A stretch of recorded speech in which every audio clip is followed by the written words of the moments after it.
كنا بالمحكمة بيو القضاة هيك والشيوخ هيك والعالم هجم علي قدام القاضي وقدام الشيوخ بل بالمحكمة قرب بيضربني بيو انا اللي ضربتك بيي؟ لا بيك من يوم كنا ما تكذبيش بالله يوم كنا عم نطلع بس ما خليت القشاط ياكل من راسك شقف يلا اسكتي. ما خسرت من لحية بيك يا ويلي لو انه هان يا ويلي الرصاص لياكلي. شفت كيف رصاص منو حشاش وسكرجي امرجي هو ذاك كمان وداية هاي عم ناول يوم نقوص على ابن طارق وعلى ابن خيا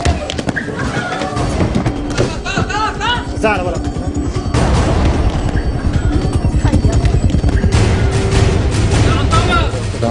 يا زلمه وين فكر حالك؟ هذا اللي طلع منه.